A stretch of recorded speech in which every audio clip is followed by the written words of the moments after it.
Hi everyone, this is Vivi. Hi everyone, this is Ricky and welcome all of you to my channel Ricky's Slice of Life. I am very glad to have all of you here today. আজকে হচ্ছে আমার নিজের ননদের 9 মাসের স্বাদ, তাই আমি সকাল থেকে খুব হ্যাপি, খুব এক্সাইটেড।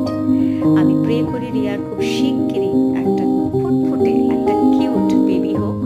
তার জন্য আমি সেই উত্তেজনায় সেজে নিলাম। আমার স্বাস্থ্যে ভালোই লাগে, মন মেজাজ ভালো লাগে, নিজেকে ভালো লাগে আর খুব তরতাজা লাগে।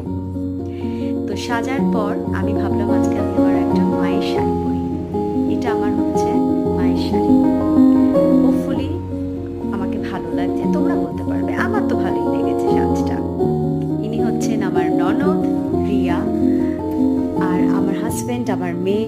আমরা ওকে ব্লেস করেছি আজকে, খুব খুব প্রত্যেকে ব্লেস করেছি। আমার ফ্যামিলি সবার সাথে দেখা হয়ে আজকে আমার দারুণ কেটেছে দিনটা, আড্ডা মেরে হেসে গল্প করে। আর এটা হচ্ছে আমার একটা ছোট্ট প্রচেষ্টা যে আমি যে এই ছোট্ট ছোট্ট শর্ট ভিডিওগুলো আমি শেয়ার করছি। তো এরকম আমি এর আগে কখনো করিনি। হোপফুলি তোমাদের ভালো লাগবে। যদি কিছু চেঞ্জেস আমায় করতে হয় তো প্লিজ আমাকে সাজেশন দিও, আমি সেইভাবে করব। তো আজকের হচ্ছে এইটুকুই ভিডিওটা।